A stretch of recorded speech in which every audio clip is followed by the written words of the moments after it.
one piece, even though it was very slippery this morning.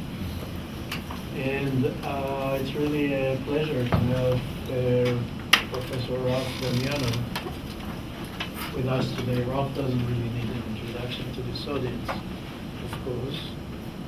But just very briefly, he received all of his, I think, all of his medical education at Duke University. And this is where we first met.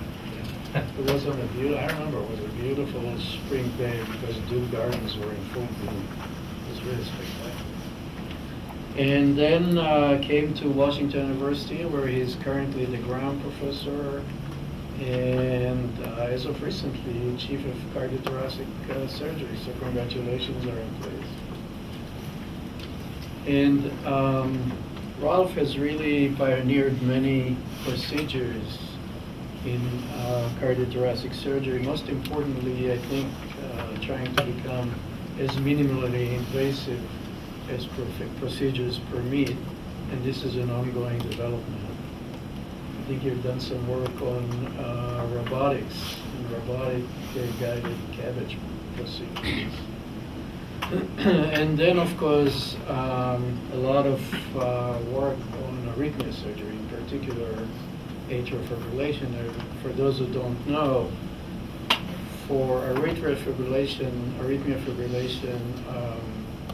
both surgical research, Rick Schussler is here, and the practice of treatment in surgery, this is the place to be. A lot of these procedures were developed here over the years, many improvements and different versions of the Cox-Maze procedure that is the classic procedure for atrial fibrillation treatment and surgery. So, well, very happy to have you. Thanks, Yor. Good afternoon. Thanks for having me. Please, any of you, especially the non-surgeons, which is probably the majority of the crowd, feel free to interrupt me at any time. I'll be happy to take questions, or we can wait to the end. But if there's things you don't understand, it's a bit of probably a change from your normal talk. It's going to be quite clinical, though. I'm going to show you sort of a bit to refer to the foundation of research that really underlied a lot of the clinical advances in the last 20 years. I've changed my talk a little bit only because we're collaborating on an NIH grant now on our long-standing NIH grant on the surgical treatment of arrhythmias is really focusing on patients with mitral valve disease, and I thought it might be important, and some of you may be collaborating with us in that area, to really focus on that. And it really is a perfect example of the problems, both I think in surgical and catheter ablation for atrial fibrillation, in that it really highlights that we have charged clinically in many areas, and often with some success, with very little understanding of the mechanisms, and often with very little understanding of even the biophysics of the ablation devices we use. But I'll show you here sort of where we are in this area and why it's so important and how much isn't known. I hope to leave you with that. I mean, this is an amazing area for research. So I've titled my talk, Why Are Most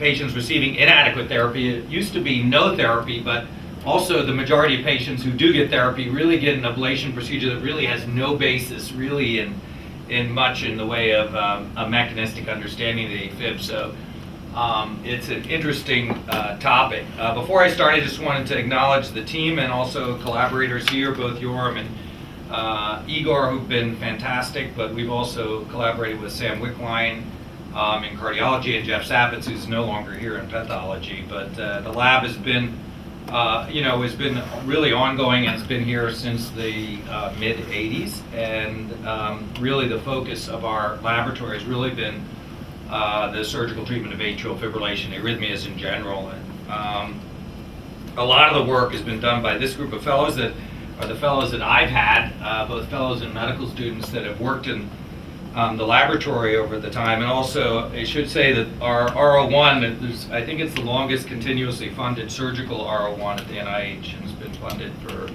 the present revision, I think, what, Rick, 33 years? Well over 30 years of continuous with the same title, which is pretty unusual for an R01 these days. But, and a lot of that has supported this work.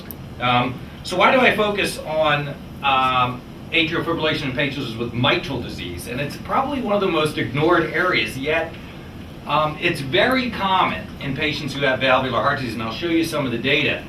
And overall, in terms of numbers of people around the world in AFib, probably valvular heart disease is certainly the #1 cause if you discount the really elderly, but certainly in the developing non-Western world, valvular heart disease is by far the most common. It's estimated that the burden of just rheumatic heart disease in Asia, for instance, is somewhere that requires surgery is somewhere in the realm of 3 to 4 million people, which would leave about over 1 million people with AFib, and many of the patients really receive inadequate treatment, particularly at the time when they're going to be already brought to surgery. It's the ideal time for ablation, yet this has been an area that's been very little studied, including by us. Until recently, we've always focused on lone AFib. It's a lot cleaner, but this by far, for surgeons, you'll see this makes up the huge majority in most centers. Lone AFib in the US last year was less than 5% of all surgical ablations for AFib. 95% were concomitant to other cardiac disease, and the majority of those were in patients with mitral disease. And let you just look at our center. This is a paper we published in 2011, just looking at the incidence of AF by referred procedures. So you can see 10% of over 8,000 CABGs, but you can see the numbers really add up and the number of patients that are potentially could be treated. But you can see a third of patients with mitral valve disease had AFib. And then surprisingly, 1 in 5 patients with aortic stenosis. And you can see these are big numbers over this time period, and up to almost 40% if you have really complex cardiac pathology, both valve and coronary disease. Because you can see this is a huge problem. Just think about worldwide. Last year, there were over 500,000 cardiac surgical procedures performed just in the US alone. The number worldwide is skyrocketing. And there's a significant percentage of those patients come with AFib. We could make a difference. And particularly as the population gets older, this is some data from Cleveland Clinic. You can see this is age in years, and these are the percent of the patients who are patients referred for mitral surgery who have AFib. And you can see once you get up into 70, the incidence is almost 40%, and then it gets even higher as you get older. And this is becoming a big problem because this is the group of patients that we really are operating on much more frequently at the present time. And if you just look, this was a paper published looking at our national database in cardiac surgery, just a snapshot, but it gives you an idea. It looks great. 25,000 patients underwent surgical ablation between 2004 and 2006. To give you an idea, though, I'm going to try to point up some problems still, but you have to remember before 2000, that number was so small that it really wasn't even recorded in the database. So you can see there's been a great growth in surgical ablation. I think both our center and others are probably responsible for that because we've developed ways to make these procedures, as Joram was saying, both less invasive and easier for most surgeons to perform. You can still see it's way underperformed, but the most common indication in those 25,000 was mitral valve surgery. So it's the most common reason as surgeons we ablate AFib. It's the most common scenario, yet I'll show you there's virtually nothing about mechanisms. So we have inferred from lone AFib probably incorrectly, and I'll show you some data on that. But you can see very few lone AFib patients, at least US worldwide, and actually the incidence of ablation has actually dropped since 2006, and I'll show you that data. So why even worry about it? So I've shown you it's really common, but why do we treat it? And it's been shown preoperative AFib, if you has it, has been shown in numerous longitudinal studies to have a negative impact on late survival. Now, there's no real prospective studies, but some big retrospective studies that show that if you can treat AFib and do a Mays procedure or anything else really, and you restore sinus rhythm, this decreases late stroke rate and improves survival. So let's look at this data. And this is again from the Cleveland Clinic, and over about just under 1,000 patients at risk, and they looked at patients who had mitral valve surgery who did not have preoperative AFib compared to those who did. Now, this is not totally convincing, as it could just be a marker of a high-risk group, but clearly it suggests that, and this has been shown now in numerous case series from big institutions, and also, I mean, in the Framingham database, AFib does carry a big impact on late survival. But you can see in the surgical population that is also very true. And this was the retrospective study, and while it has all the problems of a retrospective study, it was over 360 patients, 160 had a maze, and 200 did not have a maze, who were seen with mitral regurgitation and preoperative Afib. And then when they compared these at late follow-up, there was a better freedom from cardiac death if you had a maze procedure, freedom from stroke, and better systolic function. So, I mean, I think there's quite a bit of evidence. So the next question I would say is, in that it can improve, and also there's no question that having your atrial quick improves your hemodynamics, probably restoring about 10 to 20% of your total stroke volume.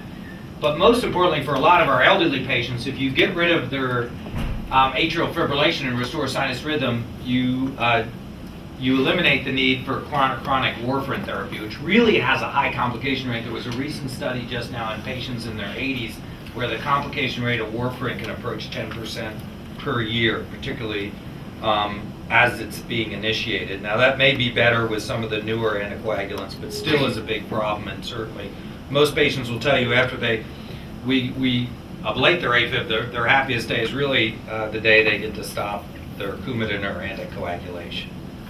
So how effective is surgical ablation of Afib in this subgroup of patients with mitral disease? I hope I've told you it's common, it has a big impact, negative impact on late survival, can cause increased stroke rate. But how good are we? Well, this is one area. There's very few areas in surgery where there have been lots of randomized trials. Now you can say this is sort of the typical surgical. There's actually been 7 randomized trials. You see, none of them very big because it's very hard to do a randomized trial in this. And at this point, for instance, in our center, we wouldn't have equipoise. But in these 7 randomized trials, every trial showed a significantly better freedom from Afib in the group of patients who were ablated than in the control population who weren't. So it is very effective at restoring sinus rhythm. You can see a number of these series, particularly this one, didn't really have a maze procedure. They just had random. This was basically a pulmonary vein isolation, also done with a technology that doesn't really work, but still better than nothing. So they are effective.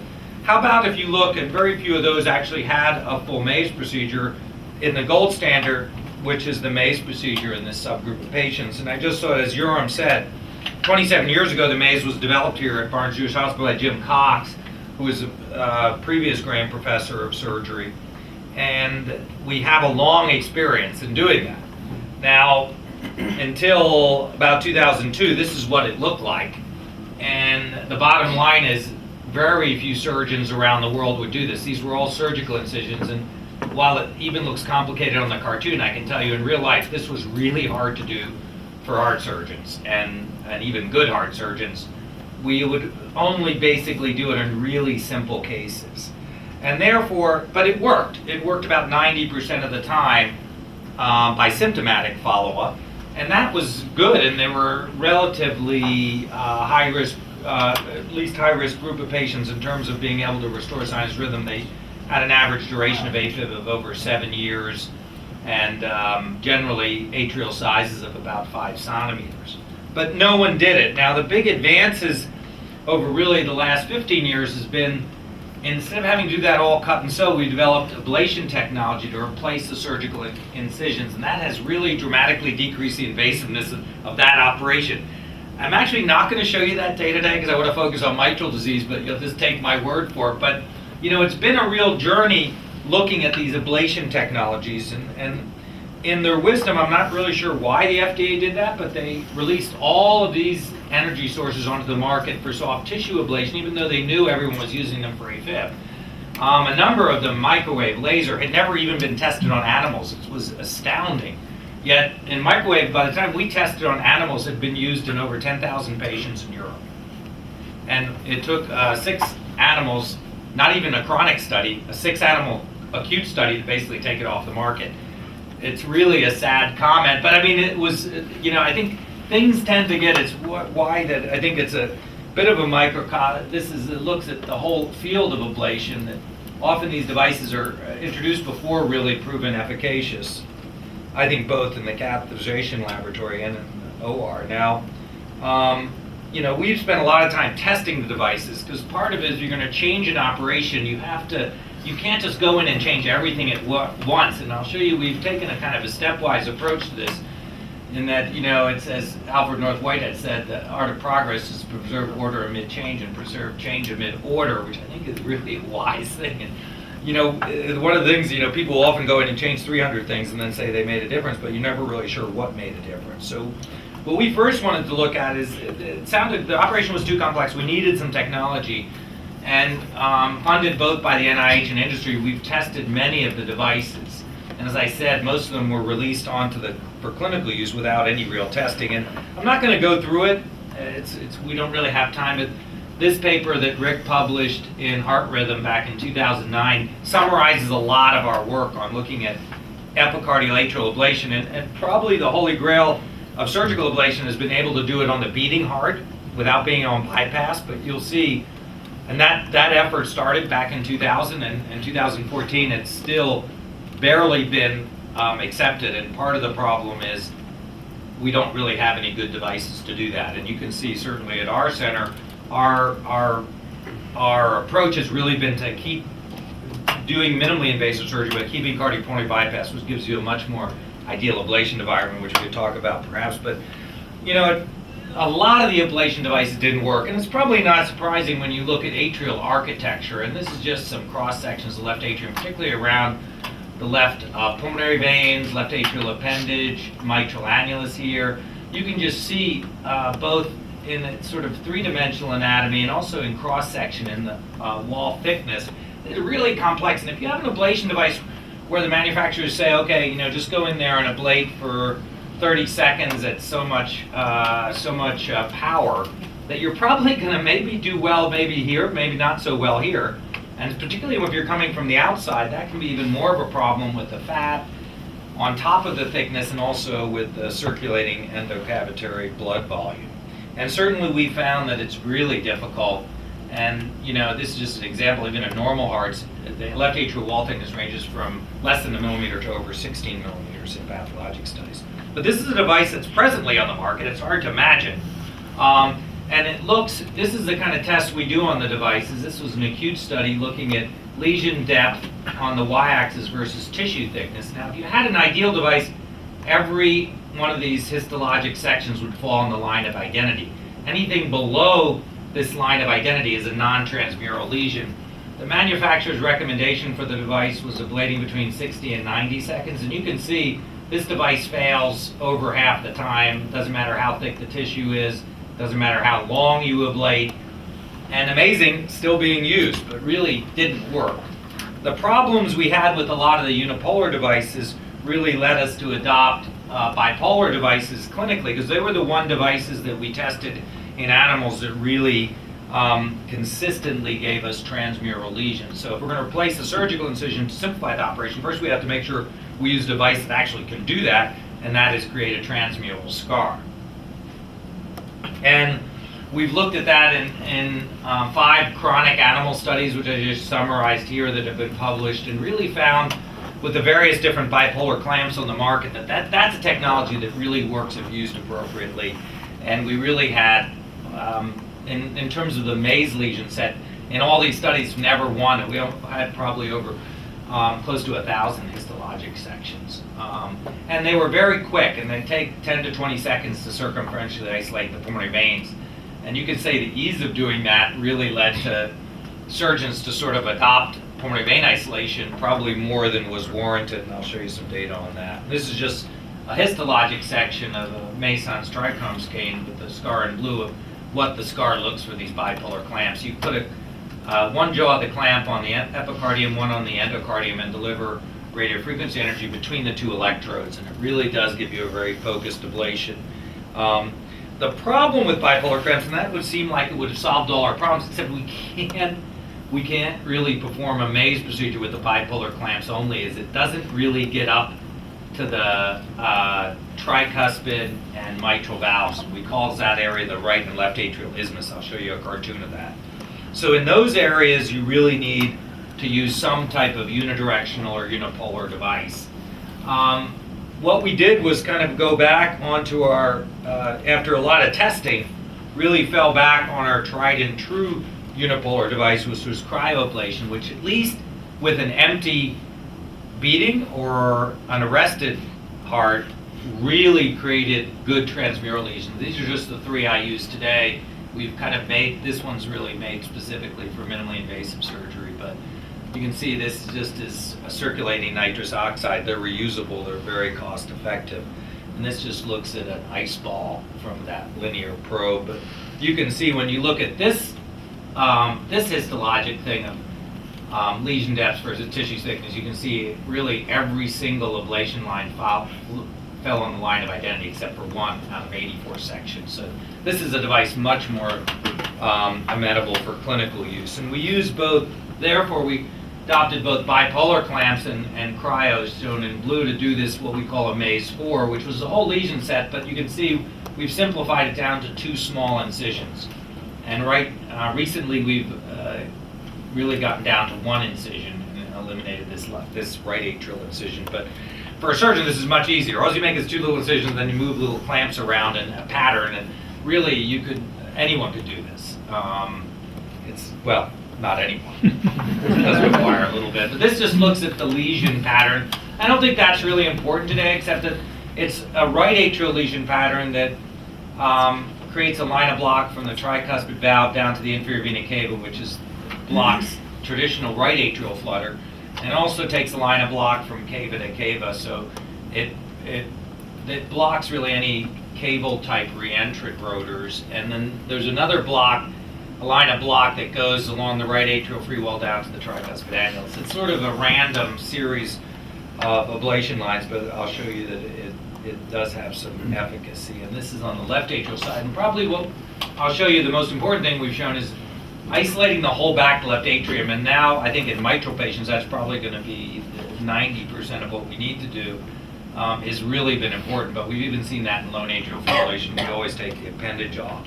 So how are the results with that operation in mitral patients? And we published this in 2012, and this just looked at we compared actually mitral to lone, but I just wanted to look at the results in the mitral patients. So this is looking out, really using rigorous criteria. The majority of patients had prolonged monitoring, and we considered anything more than 30 seconds of atrial fibrillation a failure. And you can see at 12 months, 84% of patients were free of AFib. And you can remember that other slide, quite a bit better than the results that were in those randomized trials, despite the fact that our follow-up was much more intensive and followed present guidelines. Now, what caused people to fail? And probably by multivariate analysis, the biggest reason people failed was, as I said, when we initially developed these ablation devices, I had the bright idea to eliminate this line because I was convinced at that time initially that maybe Jim was right, that AFib was just a bunch of big rotors rotating around and maybe we didn't need this line. That turned out really to be a bad idea. And you can see in multivariate analysis that failure to isolate the whole posterior left atrium gave you almost a 5 times increased chance of failing. So that's one thing. If you want to look at this, we published this 2011, and it just shows you the difference. This is freedom. This is overall freedom from atrial arrhythmias at 12 months, and this is the box lesion, or the whole back of the isolated is over about 95%, which I think in mitral patients is going to be as good as you'll ever get. And if you didn't do it, it went down to 80, which you'd say, well, that's not too much different. But this was, if you looked at off antiarrhythmic drugs, it really cut one ablation line, cut the success rate down below 50%, which is very, very dramatic. And that was with all the other myriad of ablation lines. So it just goes to show how important the posterior left atrium is to AFib. Now, does doing this in mitral patients add to mortality? Is that something that you wouldn't want to do it? And certainly there's a lot of data both from our center, but this was a huge center, a huge study of thousands of patients from the national database, and they showed in this study that mitral valve surgery with ablation did not have a higher risk of mortality when compared to mitral valve surgery alone in patients with AFib. So it doesn't appear that even nationally, and certainly in our center, we haven't seen. Now you could argue this is a big, it's a database study and therefore a lot of selection bias. Either we're really good at selecting people for this, or it doesn't seem to add. Either way, I think it's some evidence that it certainly doesn't add greatly to the risk of the procedure. And I think a lot of both that randomized data and that data and some of our data has led to these recommendations. This is from the consensus statement, the last consensus statement on catheter and surgical ablation. I was privileged to take part in this. And in patients with concomitant disease, surgical treatment is indicated in all symptomatic patients. This is a difficult thing since basically all the patients we operate are symptomatic. It's very unusual to have an asymptomatic patient, so this is sort of a bit of a carte blanche for surgeons. But also, they did say selected asymptomatic patients in whom you can do the surgical ablation without adding to morbidity or mortality. So you can see this has led to a really blanket indication. So that would seem to be great news, but the bad news is, so I've showed you all that recent data since the, let's say, the 2006 point, but the number of ablations for Afib, surgical ablations, have really stagnated over the last 8 years. And the majority of patients around, and we are the #1 country in the world in terms of treating Afib surgically. And we're still the majority of patients, if you look in our database, which is all the patients, don't get anything. And this operation was developed almost 30 years ago. It's really hard to imagine, but this is the number, this is the percent of patients overall. This isn't just mitral patients in red who underwent surgical ablation. Now, look, the axis has been built up for dramatic effect, so I'll take that criticism. But you can see it reached a peak of about 43%, still way under 50, but has dropped down to about 39% in 2010, and it's remained flat since then, according to my industry sources. But you can see, this is surprising as this data has accumulated.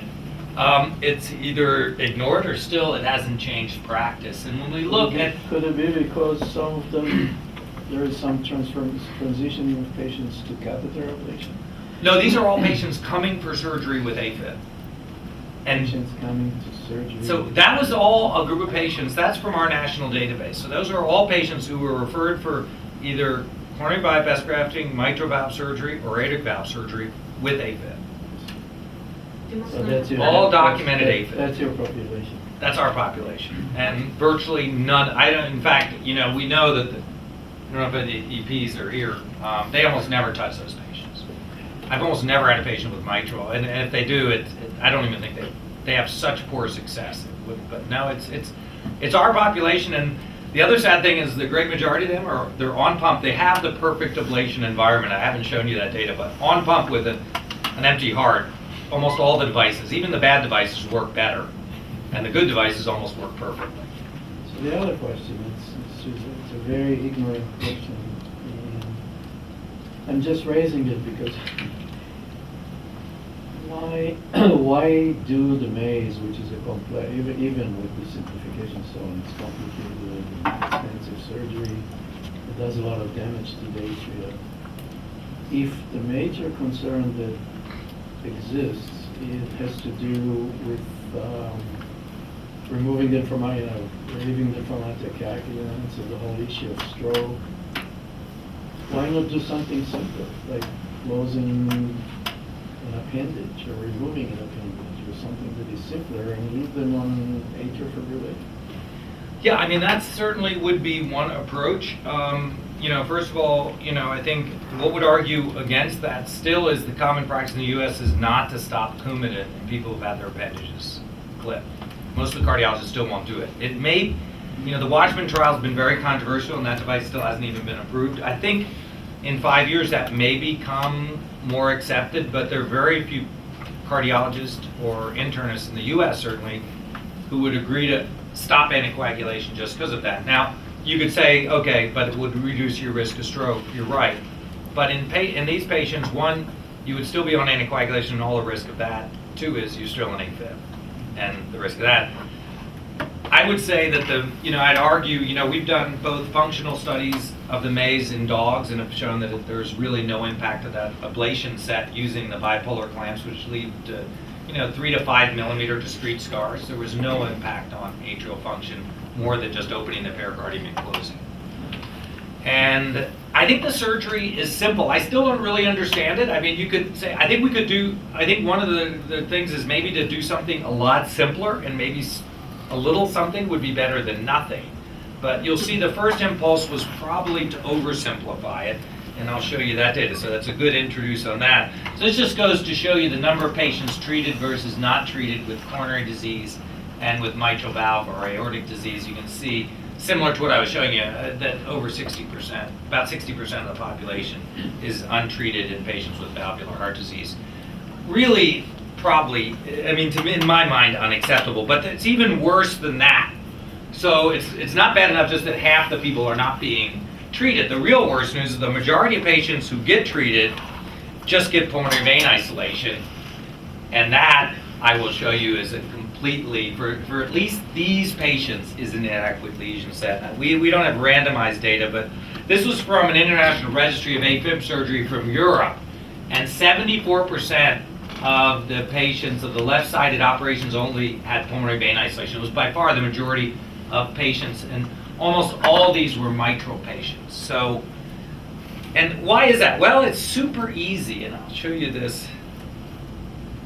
I should just start, but I didn't want to. But this is what the bipolar clamp. This is what it takes to isolate the pulmonary veins. It's a little bit of a cartoonish. These are pulmonary veins, and the heart's retracted. All you have to do is clamp them, and you're done.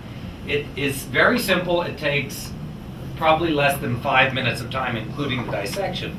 So it's a bit of attractive, because that's very simple, wouldn't it? It's too bad it doesn't work.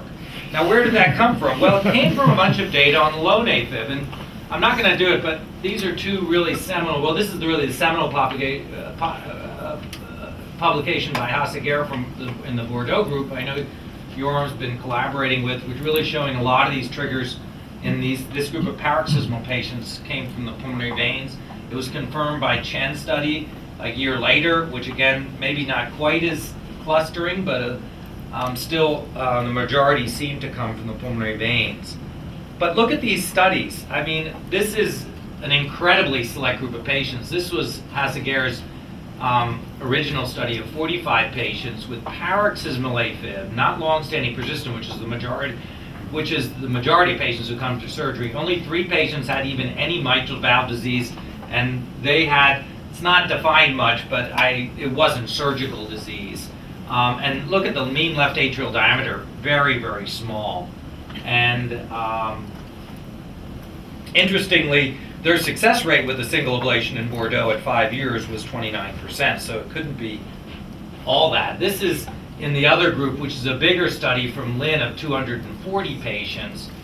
This study showed about a third of the folks were non-pulmonary vein, but no patients in the 240 had mitral valve disease. So you really can't draw any conclusions, but that didn't stop a lot of surgeons from deciding they would do it. This is probably it's the only randomized study which looked at pulmonary vein isolation versus this would be the real extensive sort of isolating the back of the left atrium. But with cryo, which this was done, these little yellow lines are much wider, and probably even this lesion set ablated most of the posterior left atrium. And you can see with pulmonary vein isolation alone, only a 29% normal sinus rhythm at last follow-up. Interestingly, not any different than Hasegaer's own results with the single ablation in a lone population, but this is a surgical population. All these patients, these were inpatients who were coming to surgery, I didn't say, for mitral valve surgery. And you can see something that works less than 30% of the time is probably not worth doing. This has been replicated. This is by one of our ex-fellows who is in Osaka, Professor Isobe, and showed that the rate with pulmonary vein isolation alone in over 100 patients, also with the cryoprobe, 25%, very similar numbers. So the majority of the operations being performed, first of all, the majority of people get nothing, and the majority of people who get something get this, which really is about, if you looked at the control groups of patients who received nothing, this is not that much different than nothing. You can see some of that success rate was anywhere from 10 to 30% of doing nothing. So this is really probably an inadequate. And this, I just said, these are the studies, which you can see is a blank slide, defining the mechanism of AFib in surgical patients with mitral valve disease and patients referred for surgery. There's been virtually nothing. I'll show you, it's not quite this bad, but it's very close.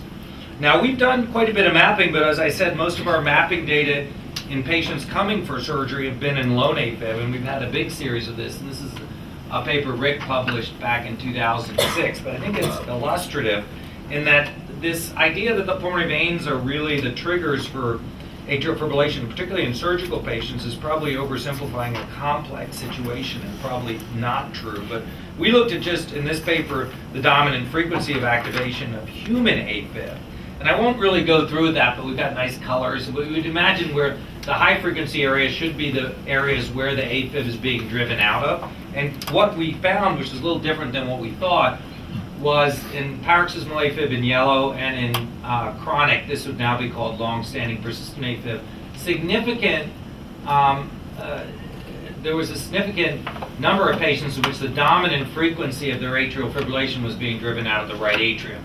And I should say that also there was a lot of Afib that seemed to be migrating between atrium or from different sites in the left atrium. So that was another thing we found in this study, is that the mechanism was unstable in most of the patients. But that certainly, again, is probably a bit of evidence why pulmonary vein isolation doesn't work simply. And this is one of our, another one of our ex-fellows who used actually our mapping system, who's in Tokyo, did map 21 patients with permanent Afib or long-standing persistent undergoing mitral valve surgery.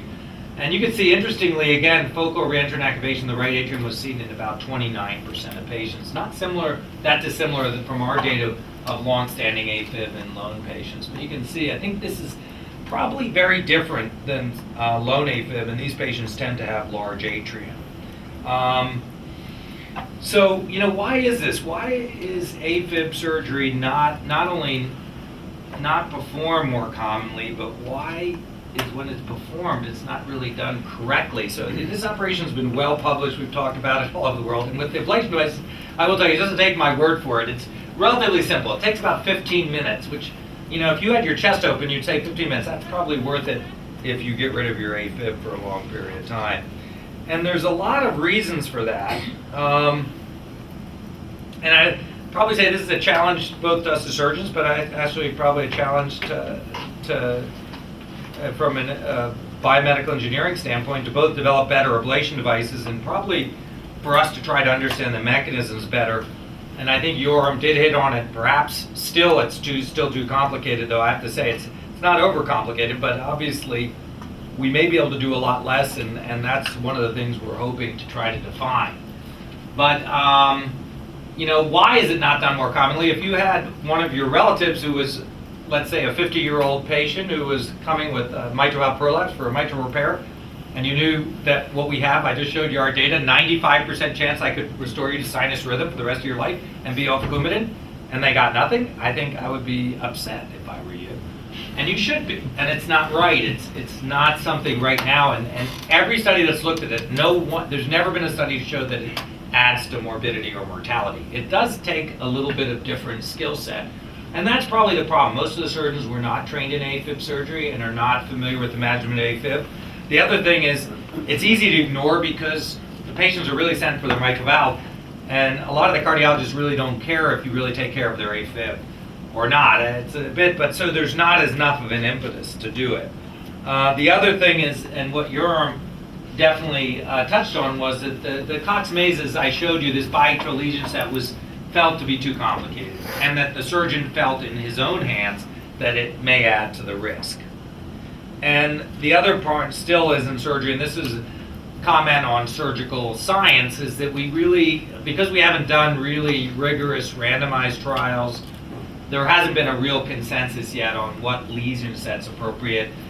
And you know, and it's hard to imagine, there also has not been as much a consensus you would think, despite a lot of published data on ablation devices. But I think finally the mechanism of Afib in this population, and again, it's the most common reason worldwide for people certainly under the age of 70 to have Afib is valvular heart disease, by far. And there is just go through, we've done the literature search in this, there's actually very little done, certainly of human Afib in this population. And it's surprising to me. You know, and there's a lot of data to suggest that in the setting of mitral valve disease that the Afib may be different than lone Afib.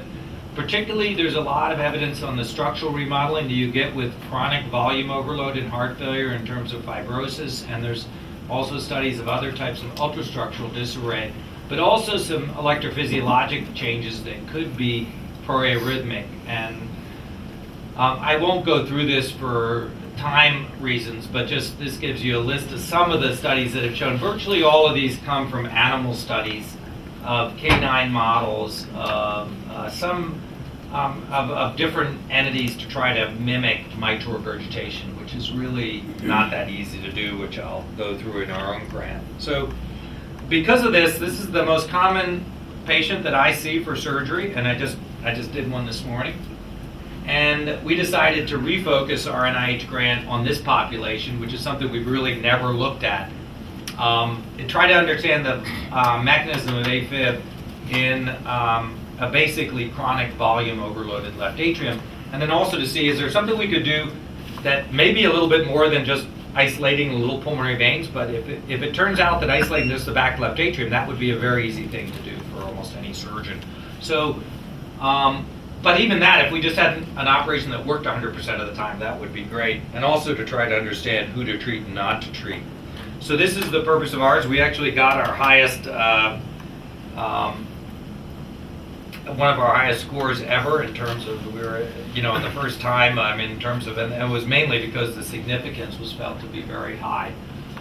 We really hope to characterize the chronic structural, electrical, and mechanical remodeling of the atrium in a really novel, reversible, chronic animal model of mitral regurgitation. We don't really have much data to show you. I just thought I'd talk about this because we're hoping to work with you on the third specific aim. But we've created a chronic animal model and then try to verify those findings in our clinical population to optimize and improve the surgical treatment of patients with mitral regurgitation and atrial fibrillation.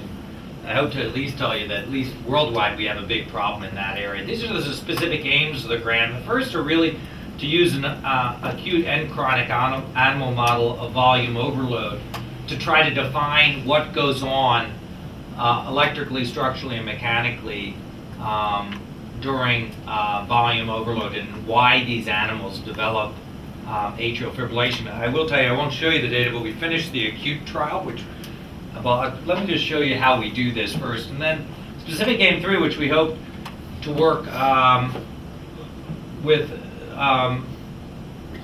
the group here with, is to try to characterize the electrical and structural modeling in patients with MR and to correlate these data with what we've seen in our experimental animal model.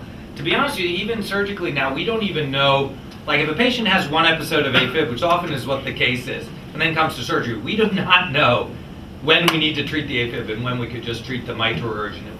We don't know yet any idea of when the electrical or structural remodeling is reversible. There's definitely some very sketchy data in the surgical literature which suggests early it is reversible. That is, if you have less than a 3-month duration of AFib, there was one study that showed just repairing the mitral valve and every patient seemed to restore sinus rhythm. So there is some evidence of reversibility, but it really has not been well enough defined to lead to any clinical guidelines. So what we've decided to do is create a shunt, well, this is just a picture of the shunt, between the LV apex and the left atrium. And this allows us to do a couple things. One is we can both measure flow, but we can adjust the level of the shunt to exactly replicate the volume overload of acute mitral regurgitation. Now you could say, why don't we just punch a hole in the mitral valve, which a number of people have done that, or cut the chordae. The problem is you can't control that, and it's very hard to tell at the time you create that how bad the volume overload. We want to get the exact, it's been well defined in the cardiology literature now, the exact shunt fraction, so we can dial in the exact shunt fraction to mimic moderate 3 to 4 plus MR in a person, and we do this in dogs. And the shunt looks like this, and it's interesting. Acute volume overload, we showed, had a small but significant increase in atrial conduction time, but no real change in ERP or any of the other electrophysiologic characteristics you might see that might predispose you to AFib, nor were the animals there was no extra inducibility during acute volume overload. But we're about to start the chronic study, and that to me is not surprising, but it will be interesting. We're going to have these shunts and keep the animals out for several months and then look at them, which I think will be a more accurate replica of what we see clinically. Now we have mapped a few patients, and with ECGI with mitral regurgitation. I thought I'd show you two of the data because it is very provocative. And these were maps done just in sinus rhythm, and I think that's going to will be the one really interesting group. And this is, the first patient was a 73-year-old woman, a patient of mine, with symptomatic paroxysmal AFib, unknown duration. I mean, that means it just, we didn't have a good documentation. The lady had been complaining of palpitations for years, but really hadn't had it documented, and was being sent with moderate to severe MR. She was symptomatic for surgery. And this is just a little bit. It's relatively small left atrial diameter and posterior leaflet prolapse.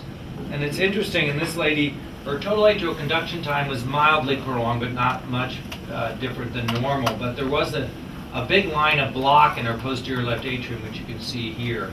And then the left atrial free wall activated in a couple directions. This is not something we've seen in non-mitral patients, and provocatively may suggest that the mechanism may be some type of conduction abnormality that they get in a volume overloaded atrium. But we really don't have any data. I just would show two pictures which we used. This is a 40-year-old gentleman who had no history of AFib, but very severe MR is being sent to surgery. And you can see this from a remodeling standpoint, a much bigger left atrium of 5 centimeters. Again, posterior leaflet prolapse and severe eccentric mitral regurgitation with regurgitant volume of around 80 mLs per beat, which is huge. He was asymptomatic, which is interesting, but he also had a line of block in the posterior left atrium. Again, you can see again the activation coming in a couple directions, and also had a really markedly prolonged total atrial activation time, which is similar to what we've seen even just in acute overload in our dogs, but it'll be interesting to see. But I mean, this would suggest there may be a substrate, and a fairly unique substrate, in mitral patients that we don't see in patients with lone AFib. And I think that's one of the things we're looking forward to, not only trying to define in the dog, which the dog has a nice thing is we can look at how reversible these changes are once we close the shunt. But I mean, the bottom line might be these, and these were all normal sinus rhythm maps, which I think are nice. And we're going to look at a population of patients who have mitral regurgitation and no AFib, patients who have mitral regurgitation and paroxysmal AFib, and those who have mitral regurgitation and long-standing persistent AFib, to see what the difference electrically is between the three different groups. We hope to begin that study soon. So with that, I'd like to thank you for your attention. I'd probably say in summary, it's interesting, and having been doing this for almost 30 years now, it's interesting, and this sort of goes to show everything about surgical ablation. We sort of have a maze procedure which was developed a long time ago here in St. Louis. We've been able to make it less invasive, but the big, I think, stumbling block to making progress in surgical ablation is the lack of understanding of mechanism in these patients. And that not only has left us to a default operation, which probably, I think, all of us would agree in the number of patients is overkill, but it would be sort of like if, when you were sent for bypass surgery, we never did a cardiac cath, and I just went ahead and bypassed every coronary artery I would see. It would take me a lot longer, but it would work for almost everybody with angina. But you would say that's not very efficient. To make progress, we probably need to direct it, and that's certainly what we hope to do in this patient population, which worldwide would have probably the biggest impact on surgical ablation of any bit of information, any sort of subset of patients, since it's the most common reason for surgical ablation worldwide. Thanks a lot.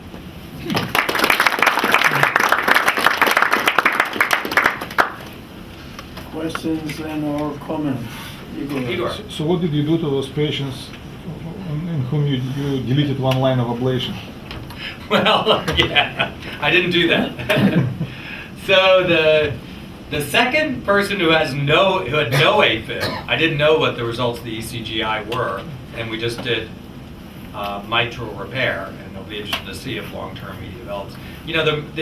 One of the issue, the other lady had a full maze, but it's interesting if we need a little bit more data. We don't have enough data at all to make any therapeutic, I think, decisions yet, but it would be interesting if this replicates. It would definitely say that the posterior left atrium should be, and it's interesting. A lot of our data would suggest that because I mistakenly left off an ablation line, not mistakenly, from judgment, it was mistaken judgment, but we left off that ablation line. We have a lot of data to suggest that if you don't isolate the back left atrium, that is a bad, it results in recurrence, and that may be one of the reasons in mitral patients that it did. I don't know yet if we have any information, but yeah, I mean, I did the standard of care on those patients for us, and we've just looked at we're just in the midst of looking at 5-year data. We almost, in a mitral patient, never do pulmonary vein isolation alone. The least we do is the left atrial lesion set. In selected patients, we've had the same results with a full maze, but they're very selected. And you have to remember that about 30% of the patients, it appears there's AFib, there's mechanisms of AFib from the right atrium in mitral patients.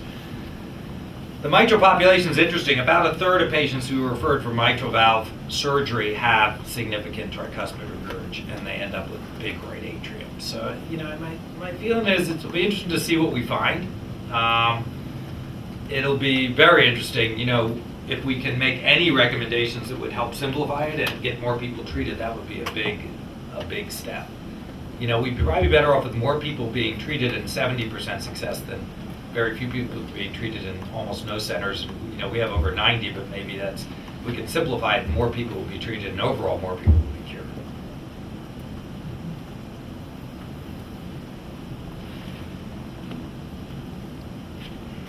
Any other? Can I ask a second question? Yeah, go ahead. Actually, Sarah we submitted a paper, hopefully will be published soon. She did in Bordeaux, mapping endocardium and epicardium in a ship model during atrial fibrillation in a structurally normal atria with acetylcholine. And we found that pattern of atrial fibrillation in endocardium is completely different from epicardium in most cases.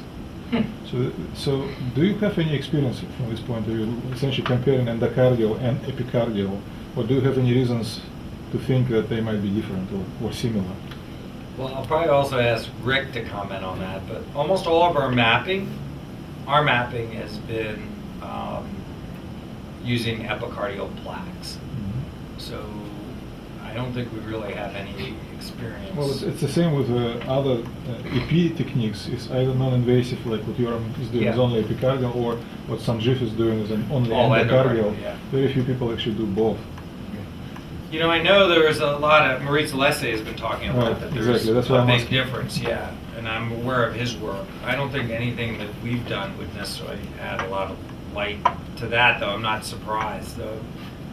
We did a dog study in which we looked at the right atrium, and we showed that you can get reentry outside the plane, actually.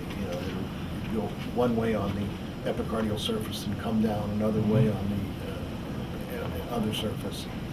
Using pectinate muscles and stuff like this, that you do get, reentry outside the plane. Question is whether it affects, the outcome of your ablation procedure. Yeah, I would say, Mostly if it's, because if it's transmural. Yeah, it would seem like we'd probably get everything, but I don't, that's an added complexity of it. But, I think, if we can define a little bit of some of the electrophysiologic problems, it may really help to direct the, the surgical approach in these patients.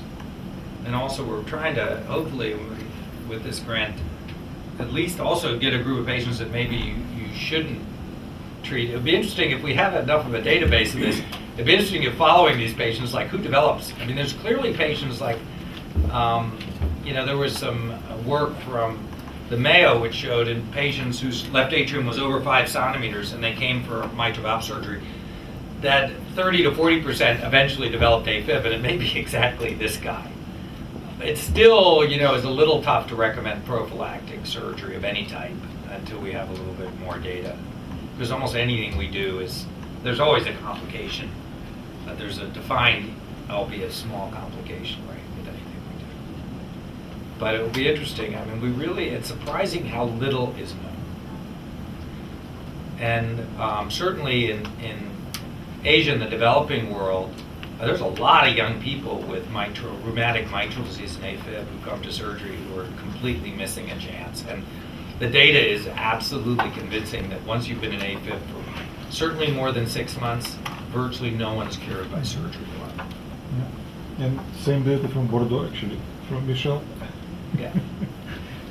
And that's in just the surgical patients. So, I think the surgical patients are tough because these patients often, it's not unusual. We get patients with 6 to 8 centimeter atrium, huge, giant atrium, and often the right atrium is just as big. So my own feeling is a biatrial approach, there's going to be at least maybe a half the patients that we're going to end up. I think you're going to have to do a biatrial, but it would be nice to maybe get a subset of patients where maybe just isolate the back left atrium like these, where you see this conduction block, maybe enough. Time will tell. Yeah. Is this association specific to mitral valve disease or also tricuspid valve? No one knows. There's been a little bit of animal work in mitral disease. There's virtually no animal work, let alone clinical work. And as I showed you, like 20% of patients with aortic, the most common valve operation we do at Barnes Jewish now is aortic valve replacement.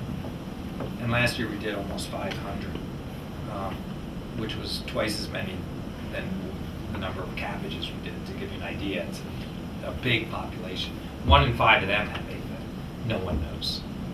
We understand they get big atrium because they have non-compliant ventricles, so that the atrium see a large afterload, and they tend to enlarge. But we don't have any idea, for instance, of why pressure overloaded atrium develop AFib, nor how to treat it, and there is nothing on tricuspid regurgitation. Except that we do know that in people with isolated tricuspid, all we do know is that if in isolated tricuspid regurgitation, there's been 2 series, one from us and one from the Mayo, combined of about 40 patients total who've had congenital tricuspid regurgitation and had just that right atrial lesion set that I showed you of the maze, and cure rate was about 80%. But I don't think that necessarily defines a mechanism. It just says that it's treatable with ablation lines. But there's very little. That's the surprising thing to me is that the most common reasons, forget about, we're not really competing with catheter ablation. These are patients coming to surgery. And after 30 years, it's amazing. So I think that's certainly how we see our lab. One of the focus is going, because very, very few people with that are really, there's not a big interest among the EP community. They generally tend not to want to ablate any atrium over 4.5 centimeters. Our average left atrial size right now in the mitral population is over 5, it's like 5.3 centimeters. So these are big atrium, they're really challenges. I want to make a comment on the difficulty of modifying this procedure. We have a procedure that we know works in about 90% of patients, and unlike the people who go for catheter ablation, we do not have multiple attempts to go in and do something on these patients. As a result, it's almost ethically very challenging to say, okay, we're going to eliminate lesions. You can see we did it once and we hurt some people. Didn't work out. Yeah, it didn't work out that well. And so something to biomedical engineers, I think, as simulation models get better, and by the way, there have been a number of people who have simulated atrial fibrillation and put the lesion sets on, and found that if you almost have to put the full maze lesion sets on, anything less than that, you start to get less performance of the operation, even in simulations. But simulations may give us some direction on how to deal with these as they get better and better. And early in the year, Natalia Trianova published a summary of simulations in the AF compendium that kind of gives you a good reference place to look at. But it may be a good place where some theoretical work would give us some guidelines on how to intervene in the future. Yeah, I think this is, I'd like to amplify on that, and that it is very difficult.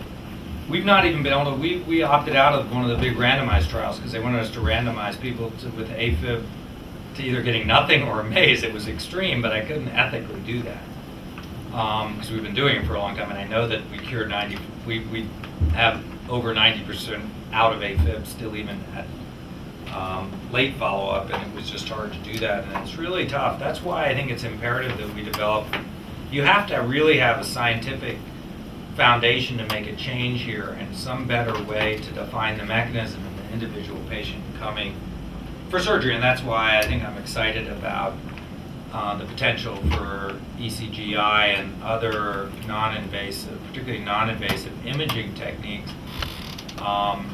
And perhaps we don't know, combined with MRI and some of the work that's been done in Utah and other places looking at fibrosis, that may give us a much better idea of defining both the electrical and structural substrates better. And then I think you could feel a little bit better going ahead, but at our center, Rick is exactly right, is we really have, with surgery you have one chance and no one usually comes back. And it is the perfect time to ablate because you don't have to worry about, there's no need to worry about perforation because you can see everything. You get excellent ablation because you don't have any blood, and it's really probably your ideal one shot at AFib. It's particularly when you're operating on younger people, it's hard to not give them their best chance. But at the same time, the reality of life is that the majority of patients don't get anything done, and that's what needs to change. Rick, to add to the discussion on modeling, we still need good models of atrial cells. Right. They don't exist. And so a lot of, when it's concerned with conduction abnormalities and fibrosis and so on, maybe models will give you some correct insight. But with 6 months or 3 months or so, there's a lot of electrical remodeling that's taking place, and there's no way that repolarization is not affected, ion channel distribution is not affected, and we know. A lot of those things are hereditary also, so we know that there is an electrophysiological basis. The current models don't have the correct profile for atrial electrophysiology of cells, and definitely not the correct calcium cycles, which could be underlying a lot of the ectopic focal activities that are sources of these arrhythmias. Nobody developed a really good model of atrial calcium cycling with rudimentary tubular system and so on. I don't know if any good model. Kurtzmann is being used, but it's far from being good. So I think you're right. I mean, it's fertile ground for somebody to do a lot of work. Yeah, the nice thing about these patients too is